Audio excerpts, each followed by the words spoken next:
बिस्मिल्लाहिर्रहमानिर्रहीम। Dear students, अस्सलाम वालेकुम, welcome back, hope you are fine. आज के लेक्चर नंबर 140 के पार्ट 17 में हमारा टॉपिक है चेंज ऑफ नरेशन। और आज के लेक्चर में इसकी फोर्थ काइंड ऑप्टेटिव सेंटेंसेस को स्टडी करना है। तो आइए अपने लेक्चर की जाने बढ़ते हैं।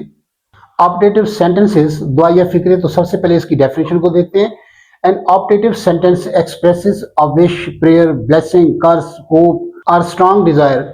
It often begins with may, sometimes what that, or contains an expression of wishing. In narration, the reporting verb is usually changed into wished, prayed, blessed, cursed, or exclaimed with a wish according to the sense.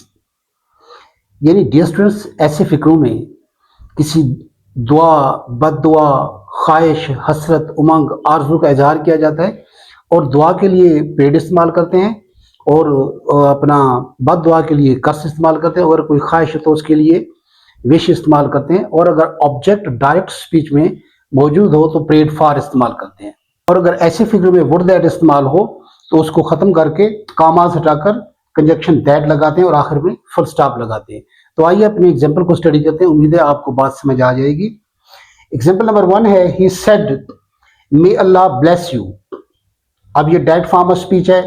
Indirect form of speech में कैसे change हो गया? He prayed that Allah might bless me. अब अगर इसका grammatical break down करें, he said main clause है या रिपोर्टेड स्पीच, और मे Allah bless you direct speech या कोटेड स्पीच है। अगर इसका ग्रामेटिकल ब्रेक डाउन करें तो ही हमारा सब्जेक्ट है, third person singular used, subjective is used as a subject. और सेड हमारा मेन रिपोर्टिंग वर्ब है। और कोटेड स्पीच में मे ऑक्सिलरी वर्ब है, एक्सप्रेसेस विश और prayer. Allah subject of bless है, प्रॉपर नाउन है। ब्लेस मेन वर्ब हो गया, बेस फॉर्म। और यू जो है पर्सनल प्रोनाउन है, सेकंड पर्सन ऑब्जेक्टिव केस है। और you is the direct object of this main verb bless. और अगर इसकी टाइप की बात करें तो सिंपल सेंटेंस है। और डियर स्टूडेंट्स, जैसा कि आपको पता है कि पर्सन की भी तब्दीली होगी और टेंस भी चेंज होगा। तो इनडायरेक्ट फॉर्म ऑफ स्पीच में देखें कैसी फिगर बन गया, he prayed that Allah might bless me. अब ये कामाज को हटाकर हमने कंजक्शन दैट लगाया और मे की पास्ट फॉर्म माइट बन गई और माइट के बाद वर्ब की फर्स्ट फॉर्म इस्तेमाल होती है। और मी कैसे आ गया? ये यहाँ पे यू देखें, सेकंड पर्सन है। आपको पता है कि रूल्स के मुताबिक second person will change according to object of the reporting speech. लेकिन अगर रिपोर्टिंग स्पीच में ऑब्जेक्ट ना हो तो इस यू सेकंड पर्सन को हम अपनी मर्जी से फर्स्ट पर्सन और थर्ड पर्सन में चेंज कर सकते हैं। और जिस केस में होगा चेंज होकर भी उसी केस में आएगा। तो चूंकि ये ऑब्जेक्टिव केस में, इसलिए हमने फर्स्ट पर्सन में चेंज किया और फर्स्ट पर्सन का ऑब्जेक्टिव केस लगाया। अगर इसका ब्रेक डाउन करें तो ही प्रेड मेन क्लॉज है, that Allah might bless me subordinate clause है और डिपेंडेंट क्लॉज है। और इसमें दो क्लॉज इस्तेमाल हुई है। तो सेंटेंस की टाइप की बात करें तो कॉम्प्लेक्स बनेगा। एक वन इंडिपेंडेंट क्लॉज है ही प्रेड, और that Allah might bless me one dependent clause है। एग्जाम्पल नंबर 2 को देखते हैं। She said may you live long. अब इंडियन फॉर्म ऑफ स्पीच में कैसे चेंज हो गया? She wished that I might live long. और इसमें भी मी जो है डायरेक्ट ऑब्जेक्ट ऑफ ब्लेस है। अगर इसका ग्रामेटिकली ब्रेक डाउन करें तो शी हमारा क्या है? Third person singular subjective case use as subject. Said हमारा मेन रिपोर्टिंग वर्ब है, मेन रिपोर्टिंग क्लॉज हो गई। और may you live long direct speech है या कोटेड स्पीच है जिसमें मे ऑक्सिलरी वर्ब है, शोज और एक्सप्रेसेस विश और प्रेयर। यू हमारा सब्जेक्ट है, लिव मेन वर्ब हो गया। और लॉन्ग जो है एडवर्ब ऑफ ड्यूरेशन है जो कि मॉडिफाई करता है इस मेन वर्ब लिव को। अब अगर इसका इंडेड फॉर्म ऑफ स्पीच को देखें, she wished that I might live long. अच्छा, इसकी अगर टाइप की बात करें तो सिंपल सेंटेंस है। अब शी इसको अगर ब्रेक डाउन करें, शी हमारा सब्जेक्ट हो गया, विश्ड मेन रिपोर्टिंग वर्ब हो गया, दैट सबऑर्डिनेटिंग कंजक्शन है और सबऑर्डिनेटर। तो आई हमने कैसे चेंज किया? अब ये देखें, ये यू जो है सेकंड पर्सन है। Again second person will change according to object of the reporting speech. लेकिन अगर रिपोर्टिंग स्पीच में ऑब्जेक्ट ना हो तो इस सेकंड पर्सन को हम अपनी तरफ से फर्स्ट पर्सन या थर्ड पर्सन में चेंज कर सकते हैं। लेकिन जिस केस में होगा उसी केस में चेंज होके आएगा। तो चूंकि ये यू जो है ये सब्जेक्टिव केस में है, इसलिए हमने इसको फर्स्ट पर्सन में चेंज किया। तो फर्स्ट पर्सन में सब्जेक्टिव केस आई लगाया और कामाज अगर कंजक्शन दैट लगाया। मे की पास्ट फॉर्म माइट, माइट के बाद आपको पता है कि फर्स्ट फॉर्म इस्तेमाल होती है लिव हमारा मेन वर्ब है और लॉन्ग जो है एडवर्ब ऑफ ड्यूरेशन है और ये लॉन्ग मॉडिफाई कर रहा है इस मेन वर्ब लिव को। नेक्स्ट एग्जांपल है the old man said may God help you. अब इंडेट फॉर्म ऑफ स्पीच में कैसे चेंज हो गया, the old man prayed that God might help me. अब अगर इसका ग्रामेटिकल ब्रेक डाउन करें, द ओल्ड मैन सेड हमारी मेन क्लास है या रिपोर्टिंग क्लास है, रिपोर्टिंग स्पीच है, और may God help you quoted speech या डायरेक्ट स्पीच है।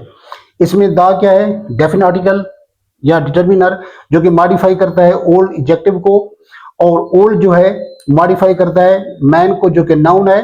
द ओल्ड मैन हमारा सब्जेक्ट है और सेड मेन रिपोर्टिंग वर्ब है। मेस में क्या हो गया, modal auxiliary expresses wish or prayer, God subject of help proper noun है, हेल्प हमारा मेन वर्ब हो गया, और यू ऑब्जेक्टिव केस है, is the direct object of this main verb help. अब अगर और टाइप की बात करें तो इसकी टाइप क्या बनती है सेंटेंस की, simple. The old man prayed that God might help मी।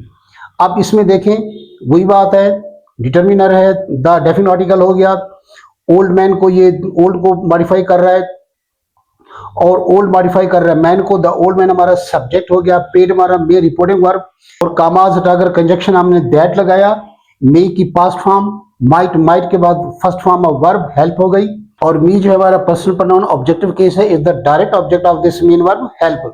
ये मी कैसे आया, मे God help you, again second person है, second person will change according to object of the reporting speech. लेकिन अगर रिपोर्टिंग स्पीच में ऑब्जेक्ट ना हो तो इस सेकंड पर्सन को हम अपनी तरफ से फर्स्ट पर्सन या थर्ड पर्सन में चेंज कर सकते हैं, लेकिन जिस केस में होगा चेंज होगा उसी केस में आएगा। हमने अज्यूम किया इसको, हमने चेंज किया फर्स्ट पर्सन में, तो चूंकि ऑब्जेक्टिव केस है इसलिए हमने फर्स्ट पर्सन का ऑब्जेक्टिव केस नहीं लगाया। और अगर इसकी टाइप की बात करें तो इसमें वन इंडिपेंडेंट क्लॉज है और वन डिपेंडेंट क्लॉज है, तो इसकी टाइप बनती है सेंटेंस की कॉम्प्लेक्स। नेक्स्ट एग्जांपल है he said may you always remain happy. अब in that form of speech में कैसे चेंज हो गया, he wished that I might always remain happy. अब अगर इसका ग्रामेटिकल ब्रेक डाउन करें, ही सेड हमारी मेन क्लॉज है और may you always remain happy हमारी कोटेड स्पीच या डायरेक्ट स्पीच। अगर इसका ग्रामेटिकल ब्रेक डाउन करें तो ये हमारा क्या बनता है, थर्ड पर्सन सिंगुलर है, subject case use as subject, और सेड हमारा क्या हो गया मेन वर्ब। मे हमारे क्या modal auxiliary expresses wish or prayer, main verb remain को, यू हमारा पर्सनल प्रोनाउन है, और ऑलवेज हमारा क्या एडवर्ब ऑफ फ्रीक्वेंसी है जो कि मॉडिफाई करता है इस मेन वर्ब रिमेन को, और हैप्पी जो है एडजेक्टिव है but functions as a subject complement because this adjective happy is describing the subject you. और सेंटेंस की टाइप की बात करें तो सिंपल सेंटेंस है। In that form of speech में देखें, he wished that I might always remain happy. अब इसमें वही बात है, ये हमारा क्या हो गया सब्जेक्ट, विश्ड हमारा मेन रिपोर्टिंग वर्ब हो गया, टोटल ऑक्सिलरी इसकी पास्ट फॉर्म माइट हो गई, और यू हमारा सेकंड पर्सन है, तो चूंकि ये रिपोर्टिंग स्पीच के ऑब्जेक्ट के मुताबिक चेंज होता है लेकिन वहां पे ऑब्जेक्ट नहीं है तो इसको हमने फर्स्ट पर्सन में अज्यूम किया, और चूंकि सब्जेक्टिव केस है तो चेंज होकर इसका सब्जेक्टिव केस आई लगाया, और मे हमारा मॉडल ऑक्सिलरी है तो इसकी पास्ट फॉर्म माइट लगाई, माइट के बाद फर्स्ट फॉर्म इस्तेमाल हुई, और ऑलवेज जो है एडवर्ब ऑफ फ्रीक्वेंसी है जो कि मॉडिफाई करता है रिमेन को, और हैप्पी एडजेक्टिव है लेकिन यहाँ पे एज अ सब्जेक्ट कॉम्प्लीमेंट इस्तेमाल हुआ है, तो चूंकि सब्जेक्ट चेंज हो गया अब ये सब्जेक्ट आई का सब्जेक्ट कॉम्प्लीमेंट है। और अगर इसकी क्लॉज की बात करें डियर स्टूडेंट्स तो ये कॉम्प्लेक्स सेंटेंस है क्योंकि इसमें दो क्लॉजें इस्तेमाल हुई हैं, एक इंडिपेंडेंट क्लॉज और दूसरी dependent clause. One independent clause कौन सी है, ही विश्ड, ये हमारी इंडिपेंडेंट क्लॉज है, that I might always remain happy ये हमारी क्या है डिपेंडेंट क्लॉज है।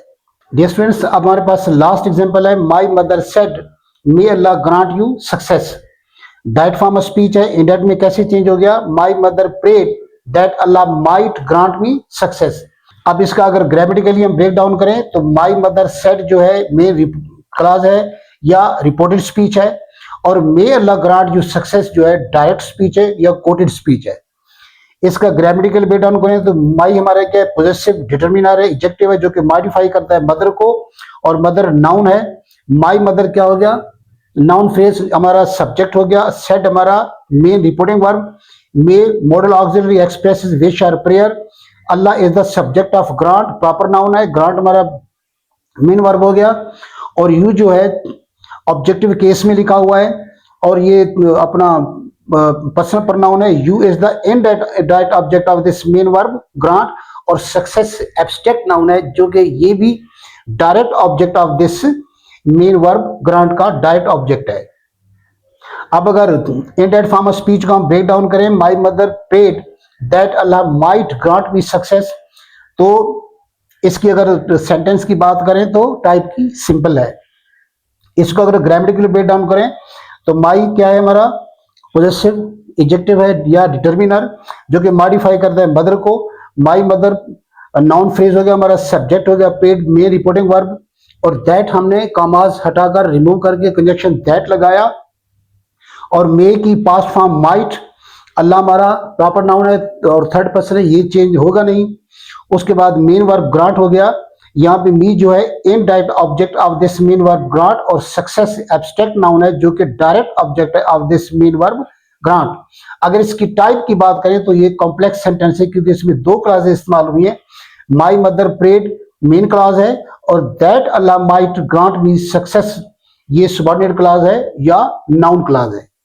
तो डियर स्टूडेंट्स, उम्मीद है बात आप तक पहुंच चुकी होगी। बात अब भी वहीं खड़ी है कि अगर हमें सिंपल टेंसेस पे कमांड हो, जो बेसिक मैंने आपको बताया था 13-14 लेक्चर, उस पर अगर आपको कमांड हो तो हमारे सिंपल टेंसेस भी समझ आ जाएंगे, कंडीशनल हो, कॉन्स्टिट्यूटिव हो या ग्रामर हो, पैसिव वॉइस नरेशन, कोई भी चीज़ मुश्किल नहीं है। तो उम्मीद है आपको बात समझ आ गई होगी। इंशाल्लाह नेक्स्ट लेक्चर में हम इसकी नेक्स्ट काइंड को करेंगे। फिर कुछ कंडीशनल सेंटेंसेस हैं जो कि वो भी नरेशन में चेंज होते हैं, वो भी करेंगे, और पैसिव वॉइस की तरह मोस्ट इंपॉर्टेंट जो है अपना कुछ मैं वो एग्जांपल के लिए सेंटेंस बनाऊंगा 40 सेंटेंसेस जैसे हमने पैसिव वॉइस के लिए बनाए थे from previous board across the country. तो वो इंशाल्लाह आपको एग्जाम में भी मदद देंगे। तो उम्मीद है बात आपको समझ आ गई होगी। अल्लाह ताला आपको कामयाबी अता फरमाए। So thank you very much for joining me. Remain connected, stay blessed, Allah Hafiz.